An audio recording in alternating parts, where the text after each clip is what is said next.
infitar, idza sama'un fatarat. Ataupun surah Insyiqaq, idza sama'un syaqqat. Ini semua dalam surah An-Naba. Dulu kita pernah sebut dulu beberapa tahun yang lepas kita dah bincang tentang surah-surah ni. Kenapa surah-surah hujung ni pendek-pendek? Apa falsafah dia? Antaranya ialah dia mengingatkan kita kepada kematian. Dah hujung-hujung ni, dah usia-usia ni pendek, maksudnya semput-semput dah. Nafas pun semput, berlari pun semput, dah tak laju, dah berjalan pun semput, makan pun sejemput. Tak? Apa nama ni, apa kena selalu kadang-kadang sakit. Mana-mana dah sikit-sikit. Itu isyarat kepada hujung-hujung. Sebab tu surah-surah akhir ni dia tak panjang-panjang ayat dia. Daripada juzuk amma tu, daripada An-Naba, amma yatasaalun. Pendek anin naba'il azim alladhi hum. Kemudian macam ni juga pendek juga. Ya syamsu kuwirat, dasyamsu kuwirat wa zan nujumun kadarat. Pendek-pendek. Dia tak panjang-panjang. Kalau macam Al-Baqarah tu ada kadang satu ayat tu kadang sebaris setengah, kadang dua baris satu ayat. Ini satu baris tu 3 ayat. Maksudnya pendek. Semua tu sudah menghala menuju mengarah kepada kematian, penghujung. Itu antara falsafah dia yang tak ada dalam buku ni lah. Yang kita bincang, yang kita baca dalam buku yang lain. Baiklah, kita baca surah At-Takwir insya-Allah. Kita baca ayat dia dulu. Walaupun ini sebagai pengulangan lah, pengulangan daripada tahun bulan 3 bulan 2 2018. Kita ulang sekali lagi. A'udzubillahi minasyaitonirrajim. إذا الشمس كورت وإذا النجوم انكدرت وإذا الجبال سيرت وإذا العشار عطلت وإذا الوحوش هشرت وإذا البحار سجرت وإذا النفوس زوجت وإذا الموءودة سئلت بأي ذنب قتلت وإذا الصحف نشرت وإذا السماء كشطت وإذا الجحيم صعرت وإذا الجنة أزلفت علمت نفس ما أحضرت. Yang bermaksud apabila matahari digulung, kuwirat, itu surah At-Takwir lah. Dan apabila bintang-bintang berjatuhan, dan apabila gunung-gunung dihancurkan, dan apabila unta-unta yang bunting ditinggalkan, mana tidak dipedulikan, lari sebab orang ketakutan. Dan apabila binatang-binatang liar dikumpulkan, ini tanda-tanda akhir zaman, iaitu binatang dikumpulkan dalam zoo. Dan apabila lautan dipanaskan, banyak lautan sekarang menggelegak, mendidih, keluarnya api bawah laut. Sahabat boleh tengok dalam YouTube banyak. Dan apabila ruh-ruh dipertemukan, ini bila dah hancur semua, kemudian ruh dengan jasad dipertemukan.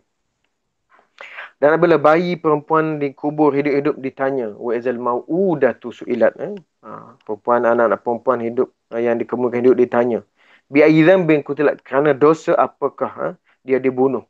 Dan apabila catatan amalan manusia dibuka, wa izal suhufun sirat, suhuf, helaian ni dibuka, dan apabila langit dilenyapkan, dan apabila neraka Jahannam dipanaskan, dinyalakan, dan apabila syurga didekatkan, maka tiap-tiap jiwa mengetahui apa yang telah dia kerjakan.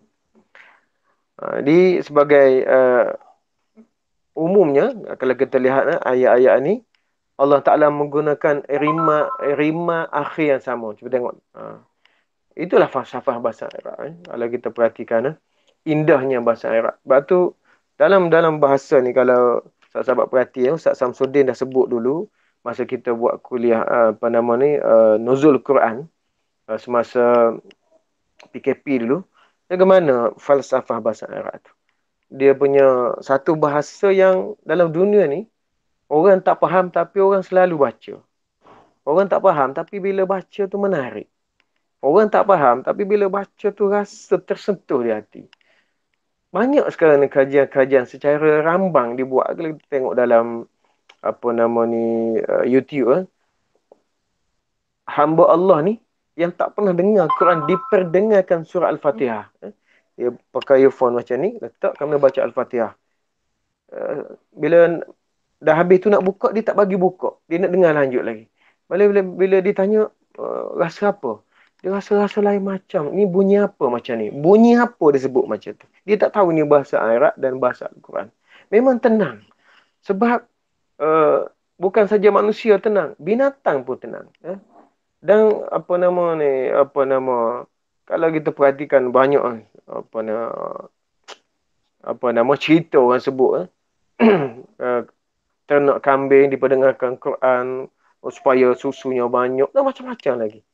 Sebab itulah sahabat-sahabat yang saya sayang sekalian, itulah di antara kehebatan Al-Quran dan kehebatan bahasa Arab itu sendiri, falsafah.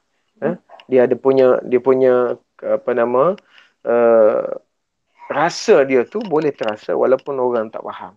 Satu-satunya bahasa yang orang duk baca, duk ulang walaupun tak faham hanyalah bahasa Al-Quran, iaitu bahasa Arab. Sebab itulah musuh-musuh Islam cuba merosakkan bahasa Arab di dunia Arab dengan menghilangkan bahasa Arab Fushah ni, dia jadi bahasa Arab Ammi.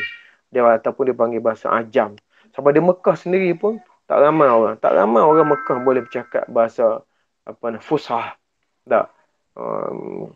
Kalau kita pergi ke Mekah tu, saya dulu pergi umrah tu, bila kita tanya dalam bahasa Arab Fushah tu, dia macam terlalu asing.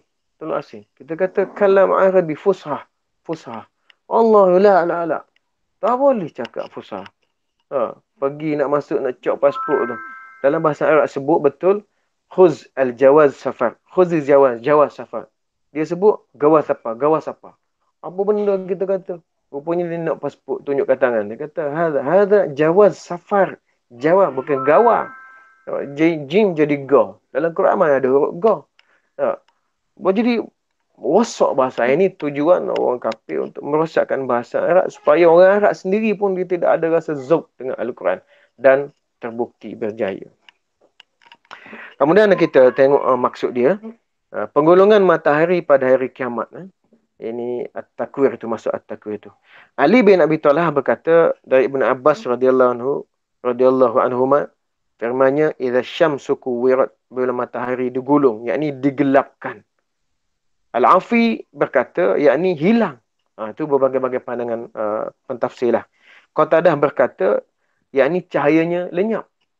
Sa'id bin Jubair berkata, digulung sekali dengan langit. Ada yang kata dibenamkan. Dan Abu Salih berkata, yakni dilemparkan. Maknanya dicampur, tak tahu ke mana. Dan lafaz at-takwir, yakni menggulung, yakni mengumpulkan sesuatu sehingga sebahagian darinya di atas sebahagian yang lain. Ibaratnya kita gulung tikar. Tak.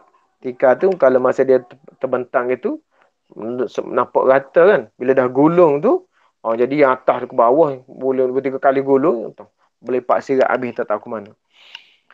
Jadi lafaz takwir menggulung ini mengumpulkan sesuatu sehingga sebahagian darinya di atas sebahagian yang lain. Dan termasuk dalam hal ini adalah at-takwir imamah.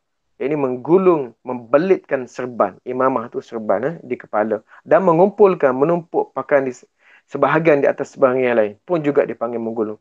Dan makna firman Allah SWT, kuwirat ini digulung, yakni sebahagian darinya dikumpulkan dengan yang lain, kemudian dilipat lalu dilemparkan.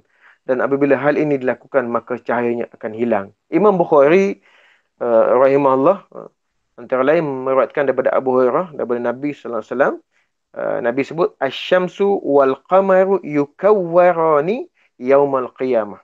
Matahari dan bulan akan digulung pada hari kiamat. Ini hadis Bukhari dalam Fathul Bari. Dan riwayat ini disebutkan oleh Imam Bukhari dan ini adalah lafaz Imam Bukhari.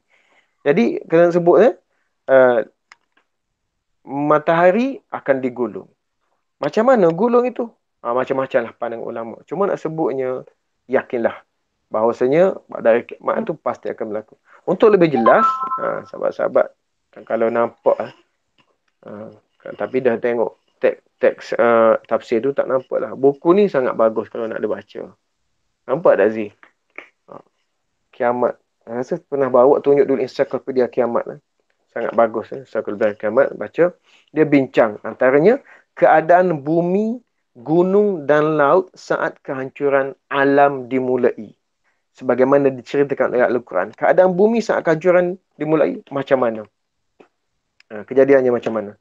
keadaan matahari, gunung ganang, keadaan laut, laut meluap, dan lautan dipenuhi dengan karbon, api, dan macam-macam lagi dia ni sebut ni. Antaranya dia sebut bagaimana apa nama ni, keadaan bumi dan gunung itu. Antaranya sebut sini ialah segala-galanya pasti wala tad'u ma'allahi ilahan akhar la ilaha illa huwa kullu syai'in halikun illa wajhullah al-hukmu wa ilaihi turja'un. Segala-galanya sesuatu pasti binasa kecuali Allah. Segala keputusan menjadi urusannya dan hanya kepadanya lah kamu akan dikembalikan. Macam-macam lagi ada. Dan sekekala pun ditiup pada, maka matilah semua makhluk yang di langit dan di bumi kecuali mereka yang dikenakan oleh Allah. Siapa mereka itu? Antaranya ialah orang-orang yang mati syahid. Mereka ni tak terkejut dengan kiamat ni. Mereka tak terkejut. Kemudian ditiupi sekali lagi. Maka seketika itu mereka bangun dari kuburnya menunggu keputusan Allah SWT. Dan macam-macam lagi lah dalam ni. Kemudian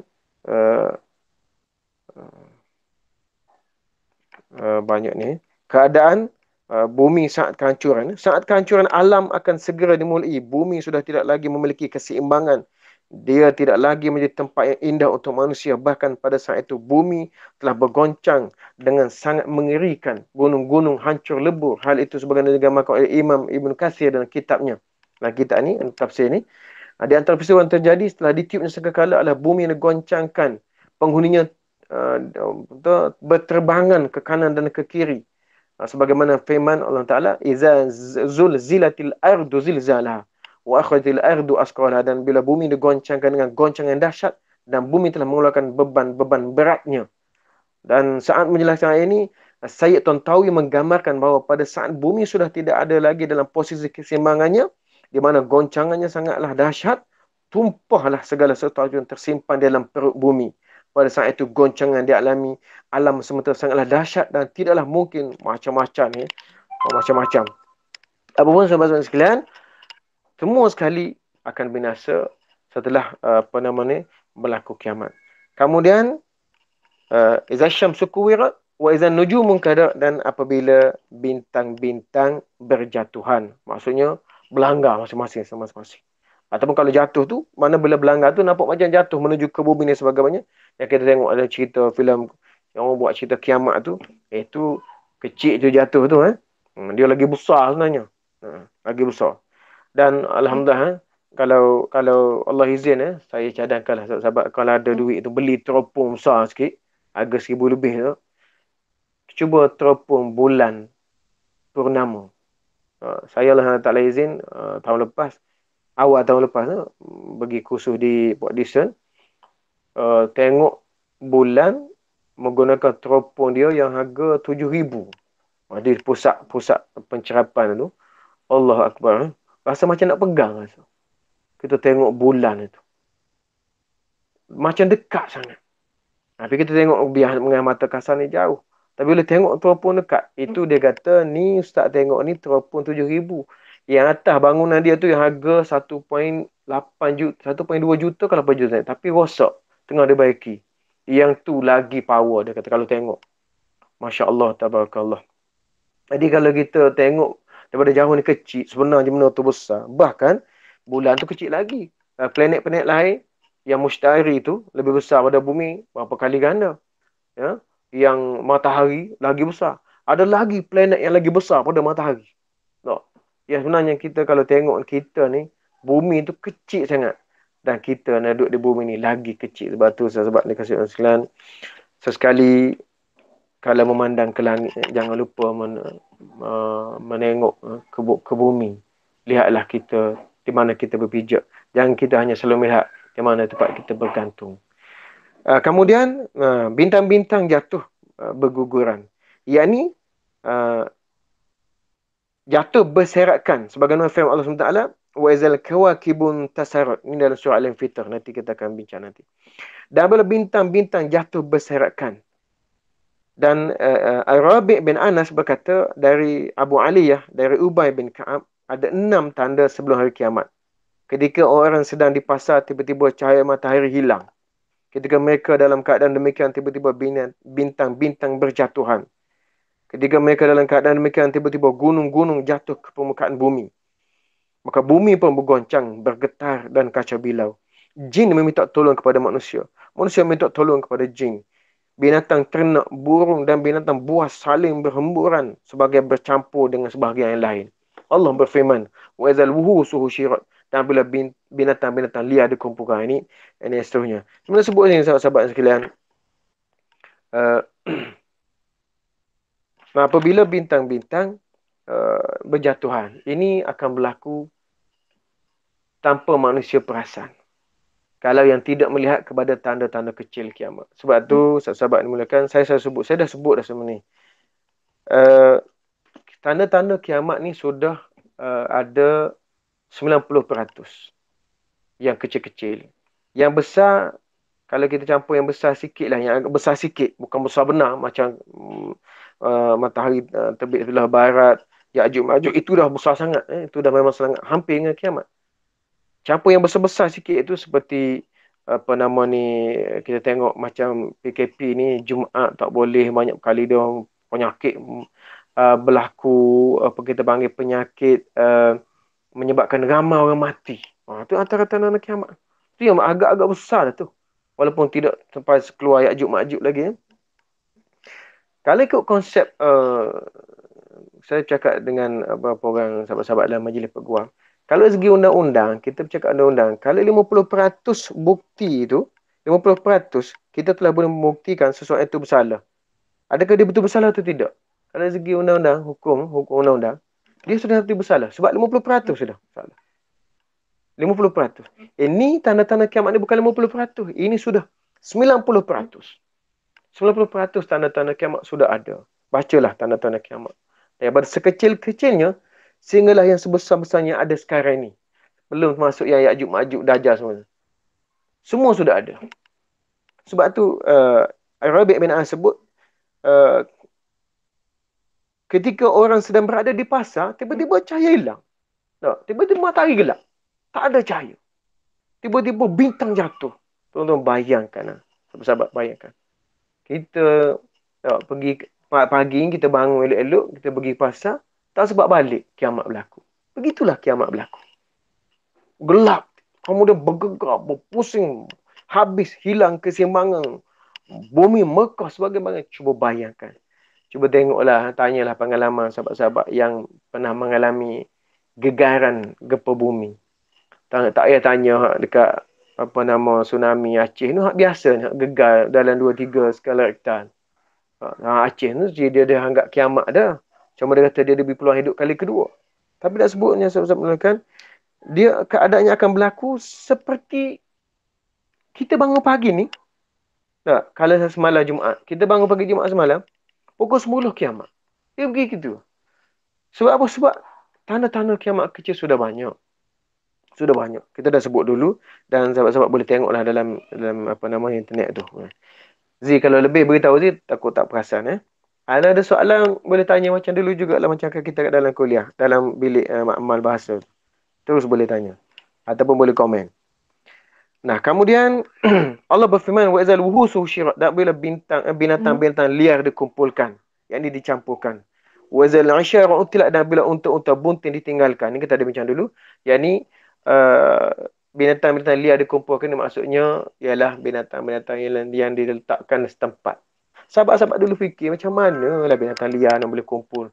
Harimau, singonya dengan segala, dengan beruang dan segala benda boleh letak setempat.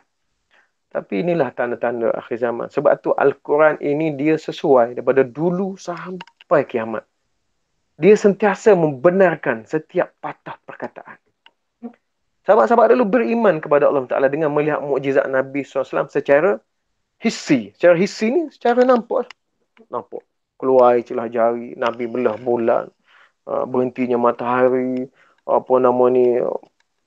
Banyaklah mukjizat yang 1001 mukjizat Nabi tu. Sahabat-sahabat nampak, sahabat nampak. Kita beriman kepada Allah SWT dan Rasul kita Nabi Muhammad SAW berdasarkan mukjizat juga. Antara mukjizat ialah Al-Quran. Ini antaranya. Sampai sekarang masih lagi rasional. Wazaluhu susyirat, dan apabila binatang-binatang liar dikumpulkan. Zaman sahabat tak ada lagi. Kecuali kalau kambing adalah, tak ada zaman sahabat orang gembala harimau. Nak buat apa harimau? Bukan boleh buat akikah. Ha. Orang gembala kambing. Tapi kalau sekarang ni, orang dengan beruangnya, dengan nama panda lah, dengan nama tak pandai lah, itulah inilah. Ha. Dikumpulkan di satu tempat. Itu maknanya kalau orang baca Quran dengan perhatian yang serius, tadabbur, talaki, tadarus, talaki, tadabbur, dia akan nampak sangat kebesaran dan kebenaran firman Allah Subhanahu Wa Taala. Kemudian wazal isyara tidak ada bila unta-unta bunting ditinggalkan. Ini maksudnya orang Arab dulu unta ni hebat lah. Kalau ada unta tu, itu tanda kekayaan lah. Kalau 2 ekor, kaya sikit. Kalau 100 ekor, lagi kaya 1000 ekor, kaya benar lah. Macam Sayyidina Uthman itu. Dia punya tanda kekayaan orang dulu adalah unta. Tanda kekayaan orang sekarang adalah harta. Harta macam kereta kan, lagi besar, lagi kaya, lagi besar kereta tak? Lagi pasar pun bawa Lamborghini, sekali press minyak RM10, beli RM4 je. Tapi kerana kaya tak apalah. Balik beli akok naik jet. Ni, Ramadan pun ni. Ramadan, beli akok naik jet. Duduk Kuala Lumpur, nak makan akok di Kelantan. Cik baik tak berhenti depan kedai akok dengan jet. Tidak terbang akok-akok. Kena enjin jet, asap. Kaya. Itu dia ukuran kepada kekayaan. Orang sekarang. Orang dulu unta. Tapi mana bila unta-unta bunting ditinggalkan. Apa makna unta bunting? Maksudnya unta dia nak beranak. Orang dulu sukalah dapat unta nak beranak sebab unta dapat anak. Nanti akan membiak. Itu pun akan ditinggalkan. Pasal apa? Pasal bila berlaku kiamat. Dan firman Allah Ta'ala, wazal biharu sujirat, dan bila lautan dipanaskan. Ubay bin Ka'ab berkata, jin berkata, kami akan mencari kabar untuk kalian. Mereka pun pergi ke laut. Dan ternyata laut itu telah berubah menjadi api yang bergejolak. Dia berkata ketika mereka dalam keadaan demikian, tiba-tiba bumi retak satu kali hingga mencapai lapisan ketujuh yang paling bawah. Demikian pula langit retak hingga langit ketujuh yang tertinggi. Ketika mereka demikian, tiba-tiba datang angin yang membunuh mereka semua. Ibnu Jarir, dan ini adalah lafaznya. Ini dalam kitab At-Tabari, dalam tafsir At-Tabari. Dalam huraian pembincangan tentang ensiklopedia kiamat ini oleh kumpulan tim Gemah Insani, Dr. Kiai Haji Muslih Abdul Karim ini, dia sebut antara lain keadaan laut saat kehancuran alam semesta. Nombor satu, laut meluap. Laut yang awalnya nampak datar, indah dan dapat dijadikan tempat berlayar pada hari kehancuran alam semesta menjadi meluap. Meluap, naik uap panas. Sebagaimana Allah firman antara dalam surah yang lain, dalam surah Al-Infitar, wa izal biharu fujirat, dan apabila lautan dijadikan meluap. Hari ini, wa izal biharu sujirat, dan apabila lautan itu dipanaskan. Bila dipanaskan di bawah, ini surah At-Takwir. Lepas At-Takwir, kita akan baca surah At-Takwir Al-Sama'u Fatar. Infitar. Lepas At-Takwir Infitar, maknanya susunan ayat itu, susunan surah itu Allah susun cantik. Dalam At-Takwir Allah sebut wa idzal biharu sujirat. Dalam Al-Infitar Allah sebut wa idzal biharu fujirat. Sujirat, fujirat. Sujirat dipanaskan. Bila dipanaskan dia jadi fujirat. Bila panas bawah, atas meluap. Allahu akbar. Cantiknya. Allah susun surah Quran itu pun cantik dah. Daripada Al-Fatihah, Al-Baqarah, Ali Imran, Al-Maidah sampai An-Nisa, Al-Maidah sampai kepada An-Nas. Cantik Ustaz. Cantik. Allah ya Tuhanku. Baru ni anak-anak duk menghafal Quran juz amma tu. Macam mana Abi nak beza ni? Orang fujirat, sujirat. Sebab tu kata kena ingat baca surah apa. Rupa-rupanya nak menghafal Quran ni, surah tu kena hafal juga. Surah tu kena hafal juga. Okey, kemudian selain daripada itu, mengenai fenomena ini, Syed Tantawi memberikan komentar bahawa meluapnya lautan juga bukan hal yang tanpa sebab, melainkan kerana terjadinya goncang yang sangat dahsyat di hari akhir. Peristiwa ini menyebabkan pecahnya lautan dan meluap akhirnya mengalirkan airnya dengan sangat dahsyat. Ibarat tsunami. Dan inilah yang tertuang dalam firman Allah Ta'ala yang sebut tadi. Dan saat kekuatan atau sistem yang menjaga keutuhan alam semesta ini lenyap, terjadilah ledakan. Fujirat yang berasal daripada fajara yang berarti menyebabkan mengalir. membelah, meladak, dan sistem yang ada akan meletup, meluap batas asalnya dan hancur dengan cepat. Rasanya, dan dari pandangan tersebut bahawa dengan adanya goncangan yang amat dahsyat yang mengakibatkan alam semesta tidak pada kondisi stabil, bumi bergoncang dengan sangat kencang dan terlemparnya bebatuan ke dalam lautan, macam-macam lah sebutnya, macam-macam. Yang ketiga, kemudiannya lautan dipenuhi bara api. Hal itu terjadi pada saat kehancuran alam dimulai sebagaimana disebutkan dalam firman-Nya, dan apabila lautan dipanaskan, kemudian idza sujirat, kemudian izal biharu fujirat, kemudian lautan pun meluap panas. Begitulah lautan pada hari kiamat. Dan kemudian apa nama ni? Dalam tafsir Al-Qattan digambarkan bahawa pada saat itu bumi telah terbelah, mengeluarkan lava yang sangat panas sehingga air yang ada dalam lautan jadi panas dan menguap. Sahabat boleh tengoklah sini dalam internet, dalam YouTube tu, gunung berapi bawah laut. Gunung berapi bawah laut. Boleh tengok. Pecah, dia merekah, dia keluar lava. Panas. Merah menyala dalam laut itu. Sebab apa? Sebab kepanasannya tinggi. Sehingga air pun tidak mampu untuk memadamkannya. Sebab tu ada satu soalan orang tanya. Boleh tak kita memadamkan gunung berapi? Ambil air laut, kita cuah dalam tu. Dalam kawah gunung berapi. Tak boleh. Sebab apa? Sebab bila kepanasan terlalu tinggi, air tadi tak sebab sampai ke api, dia akan jadi uap, dia akan naik ke laut. Dia akan naik ke atas. Dia akan naik. Sebab tu air tak akan madam, tak akan mampu untuk memadamkan kepanasan yang kuat. Kerana air akan tukar jadi uap. Dia akan naik balik. Begitulah yang Allah buat. Itulah Allah buat. Kemudian, dihancurkan gunung dan dilemparkan dan ditelantarkannya unta-unta bunting dan dikumpulkan binatang buas pada kiamat. Wal jibalu suyirat, dan bila gunung-gunung dihancurkan. Dan firman-Nya wa izal aisyah untilat, muka surat 481 tu. Dan apabila unta-unta bunting ditinggalkan, Ikrimah dan Mujahid, Ikrimah bin Abu Jahal dan Mujahid berkata, lafaz isyar, yakni unta yang bunting. Mujahid berkata, utilat, ditinggalkan, yakni diacuhkan dan dilepaskan.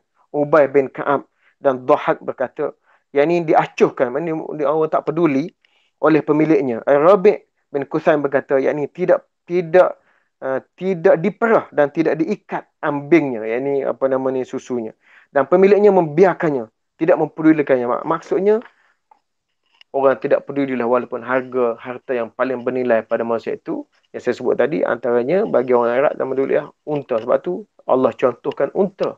Sebab pada masa itu sesuai dengan unta. Zaman sekarang ni sesuai dengan kereta. Tuan-tuan sahabat tengoklah, bila kita naik kereta, tengok dalam YouTube banyak. Bila orang naik kereta, tiba-tiba banjir datang, banjir besar datang. Adakah dia naik kereta, dia tunggu, dia sayang? Oh, takut hanyut kereta ni, lari dia, tinggal gitu kereta. Atau tengok apa nama ni dalam YouTube tu, orang lalu kat satu jalan, tiba-tiba ada tanah runtuh, lari dia tinggal kereta. Biar kereta mahal pun, nyawa lagi mahal. Itulah antara apa nama kebenaran, tanda-tanda kiamat yang Allah sebutkan. Apabila semua ni berlaku, orang akan tinggalkan semua perkara. Lagi lawak ada juga bila kita tengok dalam funny video tu, dia orang ni buat hantu. Kawan-kawan usik buat hantu. Memang ni berjalan dengan awet. Jalan dengan awet dia. Bila tengok hantu tu keluar, dia lari tinggal awet dia. Seperti yang digambarkan Allah Ta'ala. Dalam Quran itu, dalam kiamat, bila kiamat, ibu-ibu yang menyusu pun akan melepaskan anak-anak. Kenapa? Kerana terlalu takut dan kelang kabut. Orang menyusu ni, ibu menyusukan anak ni, Allah, jangan ke ibu, orang ibu menatang pun dia tak lepas. Tapi kalau kiamat, dia akan melepaskannya. Kenapa? Kerana dalam keadaan yang kelang kabut dan takut sangat.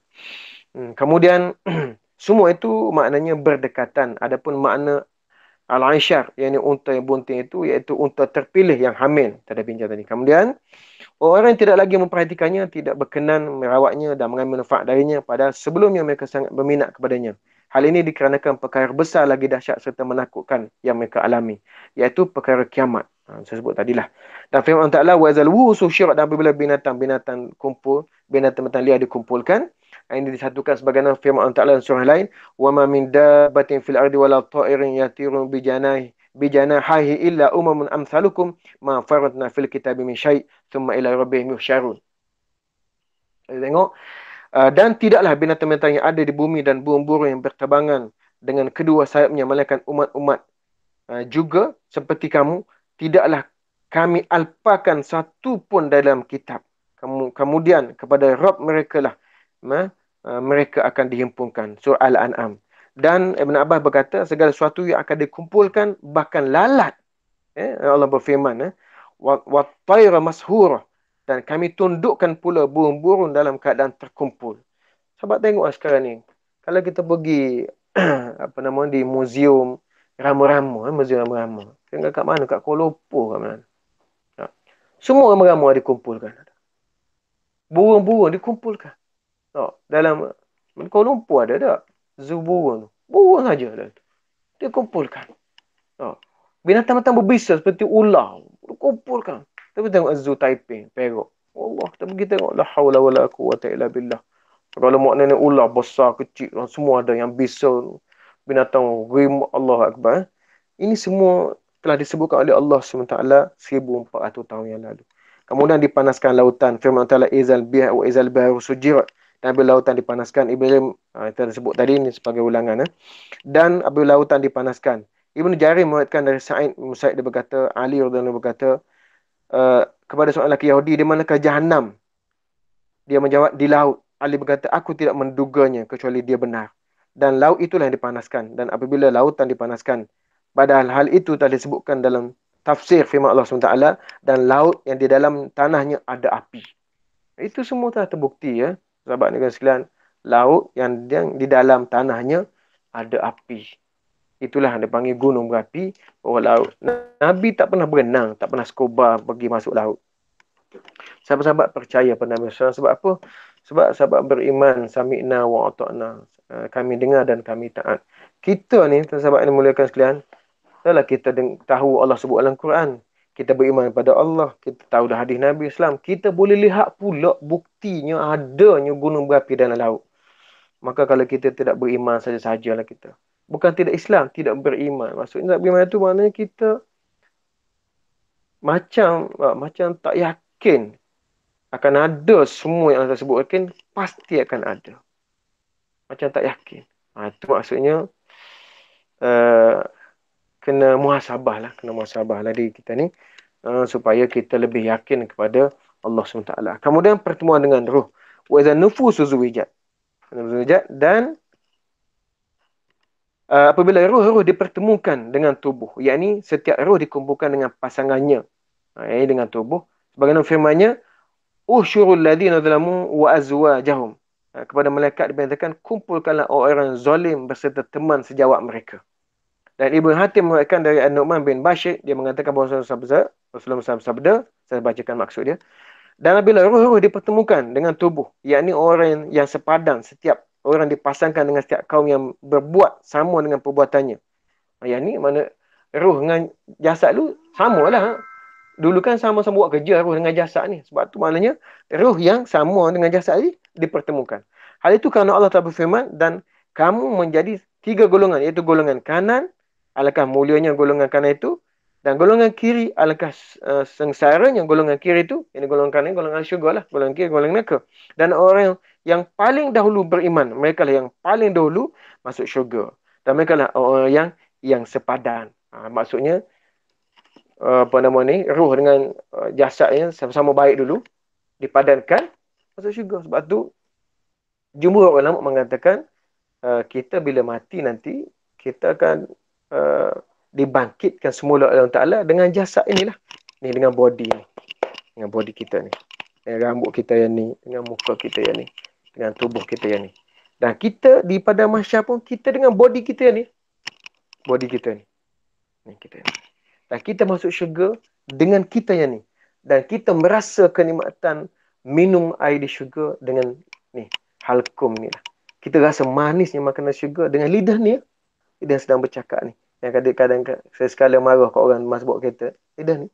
Tak. Yang kadang-kadang apa nama, yang kita melihat keindahan ciptaan di syurga. Dan paling besar adalah melihat Allah SWT. Rasa nikmat melihat itu dengan mata ni. Mata kita sedang melihat hari ni. Itu jumhur ulama. Ada juga yang mengatakan ruh tu sahaja dibangkitkan. Itu tak kuat. Tapi yang paling kuat ialah yang dibangkitkan ruh dan jasad yang kita miliki sekarang ini. Cuma malangnya jasad-jasad yang tua dia tak masuk syurga. Jasad tua. Sebab apa? Sebab semua jasad dia jadi muda.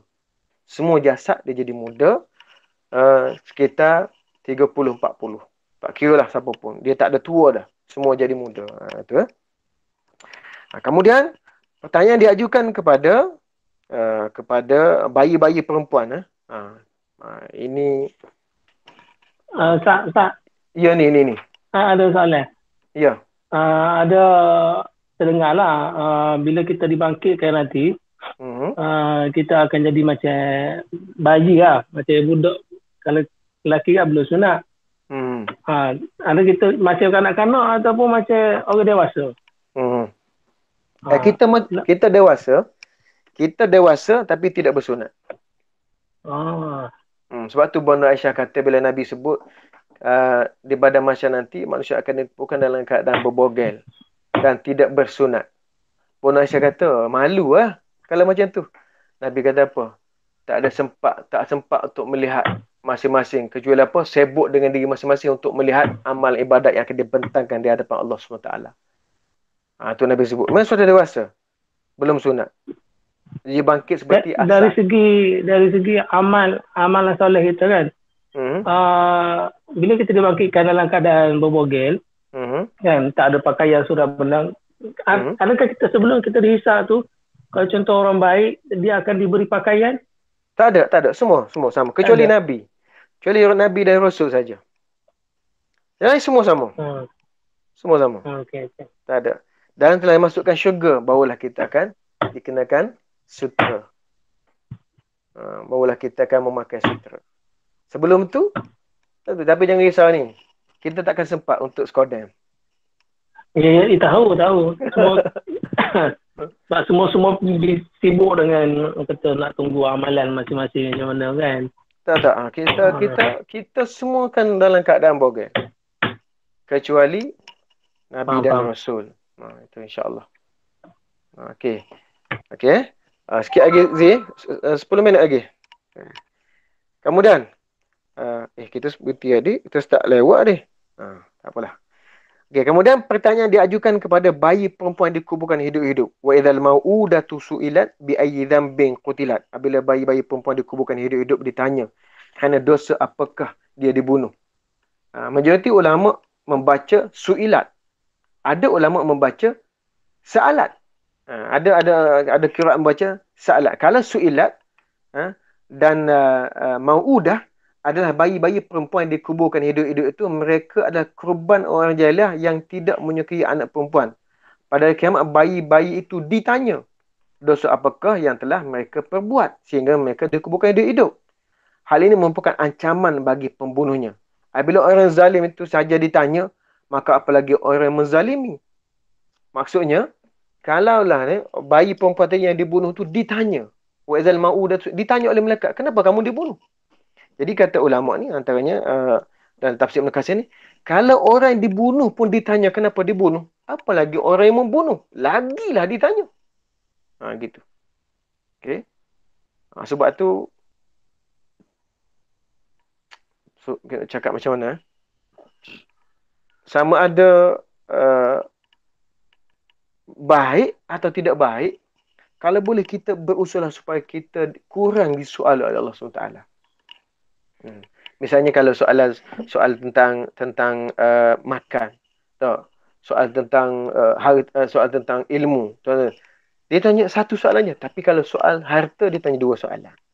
Sebab tu setengah-setengah ulama sufi dia tak bergemar dengan harta tu, sekadar yang ada aja. Tapi kalau dia boleh kawal tak apalah. Kan harta ada dua soalan. Di mana kamu ambil, ke mana kamu belanjakan. Sebab tu kalau boleh kita kurangkan soal tu supaya kita disoal banyak. Lepas tu ada juga orang kata tak, kalau kita nak masuk syurga cepat, maafkan orang. Kalau tidak, lambat kita. Patutnya kita masuk dah pukul 11 pagi.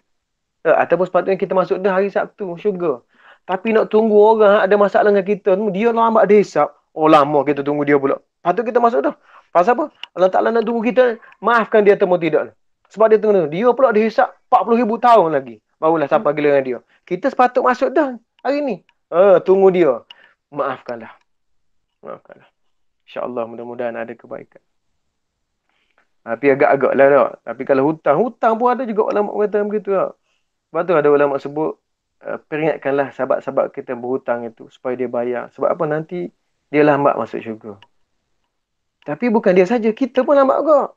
Tak? Kalau dia mampu, dia tak bayar, kita pun rasa susah juga tak. Tapi kalau tak mampu, lain cerita. Ya, kalau dia tak mampu, dia tak bayar, kemudian kita tak halalkan. Tak? Patutnya kita masuk syurga dah hari Sabtu. Tapi nak tunggu dia, tahun depan baru kita masuk syurga. Ai. Lama tu. Tak? Tahun depan bukan tahun depan dunia, tahun depan akhirat. Kalau ada tahun depan lah. Kalau ada tahun depan. Tapi maksudnya lama. Sebab tu ulama-ulama kita mencadangkan supaya maafkanlah.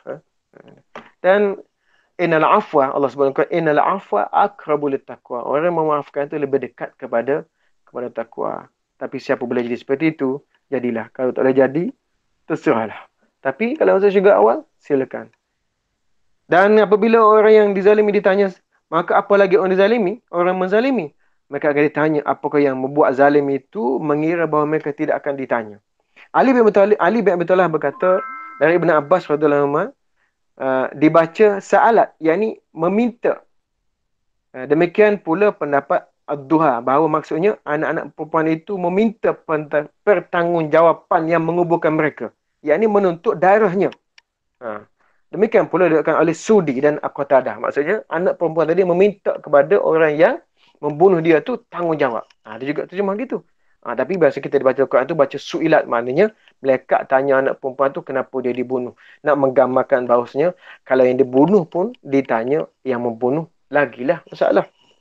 Dan terdapat hadis yang menyinggung ataupun bayi-bayi perempuan yang dikuburkan hidup. Imam Ahmad meriwayatkan daripada Aisyah, Bunda Aisyah dari Judamah binti Wahab, saudara perempuan Uqasyah, dia berkata, saya hadir bersama Nabi Islam di sekumpulan orang dan bila bersabda, saya baca tunjukannya supaya cepat. Sungguhnya saya ingin melarang rilah. Yakni rilah tu ada buah tu menggauli isteri yang sedang menyusu. Tetapi saya melihat orang Romawi dan Parsi melakukan hal itu. Dan ternyata hal itu tidak berpengaruh buruk kepada anak-anak mereka. Maksudnya, kalau menggauli isteri sedang menyusu, takut ada masalah lain. Ataupun dapat anak pula, tak ada putus susu yang anak yang baru menyusu tu dapat anak pula. Jadi susah pula. Jadi sahabat-sahabat nak buat begitu supaya tidak supaya orang yang perempuan sedang menyusu ni tidak mengandung lagi. Kemudian mereka bertanya tentang azal pula. Maka beliau bersabda, kata Nabi SAW, zalikal wa'dul khafi wa huwal mau'udatu su'ilat. Itu adalah penguburan anak perempuan yang tersembunyi, iaitu berkaitan firman-Nya, apabila bayi-bayi perempuan dikuburkan hidup-hidup ditanya. Maksudnya apa?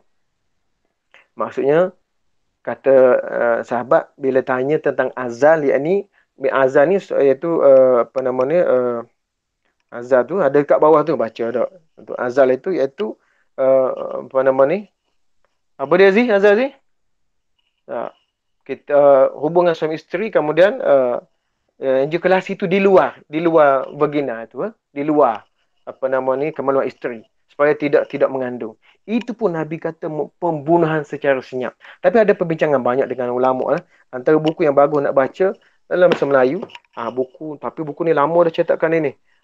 Islam dan Perancangan Keluarga, Cara dan Hukumnya, Ni Aziz Nikpa. Kalau boleh baca yang ni, Islam dan Perancangan Keluarga, Cara dan Hukumnya, Ni Aziz Nikpa. Dalam ni banyak. Umumnya jumhur ulama mengatakan hukumnya harus. Dia tidak termasuk dalam membunuh anak perempuan. Hadis ini, hadis Tirmizi dan Nasai, dan juga ada Ibnu Majah, hadis Muslim. Ada perbincangan yang panjang. Tapi rasanya kita boleh sambung. Kalau Allah izin kita sambung minggu depan ke. Kalau ada lagi lah kita sambung. Pasal ini perbincangan panjang tentang ini. Rasanya sayang kalau nak lepaskan. Kalau saya nak teruskan agak panjang. Kalau macam mana Zee? Zee? Mana Cikgu Sabi Zee? Mana ni? Ya tak? Macam mana? Kita nak sambung lagi lah? Pukul 10 ni? Saya ingat boleh tambah sikit lagi Ustaz. Tambah sikit masa. Boleh sikit lagi kok. 10 minit lagi. Okey, 10 minit lagi. Saya nak bincang tentang azal ini. Tentang azal ini. Okay. Ini yang sedang berlaku fenomena di kalangan suami-suami muda sekarang ini. Suami isteri yang muda sekarang ni. Kafarah menguburkan bayi perempuan ini zaman dulu lah. Sekarang ni tak ada. Tapi banyak juga sekarang yang buang anak tu. Itu kafarah dia, iaitu dia kena bebaskan seorang hamba. Setiap orang yang bayi itu yang dikuburkan. Atau kalau dia orang miskin, dia tak ada hamba, dia kena sembelih seekor unta untuk setiap bayi yang dikuburkan. Jadi kalau nak bertaubat yang ni lah, kalau kita ajar anak murid kita lah, beri peringatan lah. Kalau kita minta jauh lah daripada perkara begini nak. Kalau buang anak, dalam zina, dah bunuh pula. Kalau bunuh anak untuk bertaubat itu, selain daripada bertaubat kepada Allah Ta'ala, kena sembelih unta. Hamba tak ada sekarang, kena sembelih unta. Kalau tak ada unta, kena nilai harga unta, sedekahkan kepada orang. Kalau bertaubat, ramai yang bertaubat, ramai orang jumpa kita, tanya masa kecil, masa mengajar dulu buat begitu begini. Menyesal nak bertaubat macam mana. Adalah datang. Itu cerita antaranya. Kalau nak bertaubat, bukan bertaubat saja, dia kena ada kafarah dia. Kafarah dia iaitu kena sembelih unta. Kalau tak ada unta sekarang ni, nilai seekor unta di tanah Arab sekarang berapa? Kalau 5,000, 5,000. Kena sedekahkan. Itu kalau bunuh anak lah secara jelas. Okay, kemudian hukum azal ni, yang Nabi sebut ni hadis ini. Ini banyak di sini. Antaranya saya nak bincang, saya ringkas. Iaitu Islam dan penghindaran kehamilan. Syed Sabiq dalam fiqh sunnah dia menerangkan bahawanya kebanyakan ahli ilmu berpendapat bahawa penghindaran kehamilan itu hukumnya boleh tanpa syarat. Dan pendapat mereka berdasarkan kepada bukti, nombor satu, tidak ada ayat Quran yang jelas melarang azal itu. Yang kedua, para sahabat banyak melakukan azal ketika wahyu masih turun. Antaranya disebut dalam hadis Nabi SAW dalam Muslim, kunna na'zilu ala ahdi Rasulullah SAW, fabalagha zalika Rasulullah SAW, falam yanhana. Kami masih melakukan azal pada zaman Nabi. Dan kan masa itu wahyu masih turun dan berita itu telah sampai pada Nabi. Tapi Nabi tidak melarang kami. Falam yanhana. Nabi tidak melarang kami. Jadi antaranya sebutkan Syed Sabiq sebut pendapat Imam Syafi'i dalam kitab Al-Um juga mengatakan bahawa tidak dilarang. Imam Ghazali, kalau Imam Ghazali berpendapat bahawanya dia ada syarat. Imam Ghazali mengatakan bahawa para ulama mempunyai 4 pendapat yang berbeza mengenai hukum perbuatan tersebut. Yang pertama, boleh untuk azal ini mengelakkan kehamilan itu dengan cara azal tadi, dengan syarat perbuatan itu yang pertama membolehkan perbuatan secara mutlak dalam semua keadaan. Itu Imam Syafi'i. Yang kedua, mengharamkan perbuatan itu dalam semua keadaan. Contohnya Ibnu Hazm mengharamkan. Yang ketiga, boleh sekiranya pihak isteri memberikan izin. Iaitu pandangan Imam Ahmad. Jadi kalau kita hubungan suami isteri, kalau suami nak azal, suami kena minta izin isteri. Kalau isteri tak benarkan, tak boleh. Itu pandangan Imam Ahmad. Yang keempat, boleh pada hamba.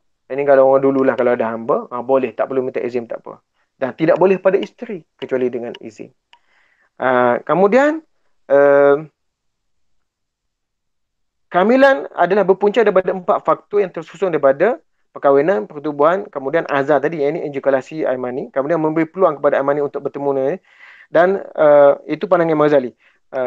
Selanjutnya Imam Ghazali mengkiaskan perbuatan tersebut, dia tak payah, dia panjang. Okey, Yusuf Qaradawi, Dr. Yusuf Al-Qaradawi menyebutkan bahawa Islam sangat menyukai banyaknya keturunan kerana kebesaran adalah terletak kepada keturunan yang banyak. Pasal antaranya Nabi sebut kalau nak kahwin, tazawwajul waludu al-waduda tazawwajul waluda al-waduda fa inni mukatsirun bikumul umam yaumil qiyamah. Kahwinlah perempuan yang subur, yang banyak anak, yang boleh beranak ramai, lagi pencinta. Kerana sungguhnya aku akan berbangga dengan banyaknya jumlah kamu pada umat lain pada hari kiamat. Itu antaranya. Kemudian alasan yang dibolehkan untuk menghilangkan kehamilan ini, untuk kita panggil family planning ni, alasan dibolehkan antaranya ulama sebut, yang pertama sekali, tujuan perubatan. Contohnya kalau sakit jantung, kalau kecil manis teruk, kalau sebarang penyakit kanser, penyakit paru-paru, atau pernah menjalani pembedahan major lebih pada 3 kali atau 4 kali, ataupun atas nasihat doktor, atau penyakit buah pinggang, atau penyakit sarana lain, itu boleh. Ataupun tujuan pendidikan. Artinya kalau anak ramai tak mampu nak didik sebagainya, itu boleh. Atau tujuan sosial. Maksudnya dalam keadaan huru-hara, dalam keadaan perang. Kalau lahir anak, susah anak, itu boleh kita nak melakukan azal ataupun family planning. Atau tujuan politik. Atau kalau kita duduk negara kafir, takut anak kita lahir dalam negara kafir, lahirnya anak kita jadi murtad. Boleh untuk menjarakkan kehamilan. Atau tujuan ekonomi. Hello? Boleh terus. Okey. Bimbang untuk bimbang ekonomi yang boleh menyukarkan mereka untuk melaksanakan ibadah khusus sehingga menyebabkan kecenderungan untuk melakukan aktiviti yang haram. Betul? Macam anak-anak penagih contohnya. Ramai pula penagih ni anak. Pasal tak ada kerja lain. Tak? Itu bahaya. Ya? Atau tujuan untuk kesihatan anak. Kalau anak tu dekat sangat, aku anak tak bersihat, tak sempat nak jaga. Tapi banyak lagi lah sini. Tapi hukumnya haram. Kalau untuk apa? Haram melakukan family planning ni untuk apa? Kalau sebab nak jaga badan. Hukumnya haram. Atau mementingkan kebersihan dan menjaga diri dari keguguran ataupun daripada berlaku nifas dan tak nak sibuk dengan menyusu bayi. Itu hukumnya haram. Atau takut mendapat anak perempuan. Itu hukumnya haram. Atau ingin hidup bebas dan bertanggungjawab menjaga anak. Belum bersedia lagi sebab nak enjoy dulu. Itu haram hukumnya. Kalau kita melakukan family planning sebab nak enjoy dulu. Itu hukumnya haram. Ataupun meragui jaminan rezeki yang Allah Ta'ala nyatakan diberikan kepada anak itu. Itu hukumnya haram. Dan banyak lagi pandang-pandang ulama. Sahabat-sahabat boleh tengok dalam tajuk dalam internet ada, dalam web hukum azal Rumaisa. Boleh type hukum azal .rumaisa tu keluar banyak pandangan-pandangan ulama tentang hukum azal. Jadi sahabat dan sekalian, kalaulah anak-anak perempuan yang dibunuh pun ditanya oleh malaikat kenapa dia dibunuh, apalagi orang yang membunuh. Atau bukan itu saja, maksudnya kezaliman lain-lain. Kalau siapa yang dizalimi pun ditanya kenapa dia dizalimi, bagaimana pula orang-orang yang menzalimi? Lagilah ditanya oleh Allah SWT. Kemudian yang terakhir, pemaparan buku catatan. Wa iza sufu nusyirat, dan apabila buku catatan amalan dibuka. Dan tiap-tiap manusia diberi buku catatannya dengan tangan kanan dan tangan kiri. Qatadah berkata, wahai manusia, kamu telah menorehkan catatan di atasnya. Lalu buku itu ditutup dan dipaparkan kepadamu pada hari kiamat. Maka hendaklah setiap orang memerhatikan apa yang akan dicatatkan atau dituliskan pada buku catatan. Itu kemudian wa iza sama ukushitat, dan bila langit dilenyapkan. Ini kita lebih kurang yang tadilah. Dan pada hari kiamat setiap orang akan mengetahui apa yang telah dikerjakan. Alimat nafsum ma ahdarat. Maka tiap-tiap jiwa akan mengetahui apa yang dikerjakan. Inilah jawapannya. Artinya ketika semua hal itu terjadi dan hari kiamat, maka pada saat itulah tiap jiwa mengetahui apa yang dia perbuat. Lalu hasil perbuatan itu diberikan kepadanya. Sebagai firman Allah, yauma tajidu kullu nafsin ma 'amilat min khairin muhdara wa ma 'amilat min su'in tawaddu law anna bainaha wa bainahu amadan ba'ida. Pada hari ketika tiap-tiap diri mendapati segala kebajikan di hadapannya, begitu juga kejahatan yang dikerjakan, ia ingin kalau kiranya antara dia dengan hari itu ada masa yang jauh. Sahabat sekalian, sahabat ada pengalaman kemalangan. Dia kalau boleh, Allah, kalau lah tak keluar rumah tadi, tak kemalangan. Kita nak begitu kan? Begitulah rasanya kita dari kiamat nanti apabila buku amalan catatan dibentangkan. Kau boleh dia nak duduk jauh. Macam budak-budak nak kena uratan dengan disiplin lah. Semua nak duduk belakang supaya lambat kena uratan. Kena juga tapi lambat. Dia tengok kawan dia bergedi-gedi, sakit, dia duduk ujung sekali. Akhirnya kena juga. Kok akhir sekali lagi kuat tak tahu. Tapi kalau boleh nak lambat. Tapi akan kena. Begitulah perasaan kata akhirat nanti bila amal ibadat dibentangkan. Allah Akbar, ampunilah saya yang bercakap ini, dan ampunilah sahabat-sahabat yang sedang mendengar, dan sahabat-sahabat lain, mudah-mudahan kita sama-sama mendapat pengampunan daripada Allah Subhanahu Wa Taala. Sahabat sekalian, rasa cukup sampai di situ kot. InsyaAllah kita sambung. Ada rezeki kita sambung lain kali.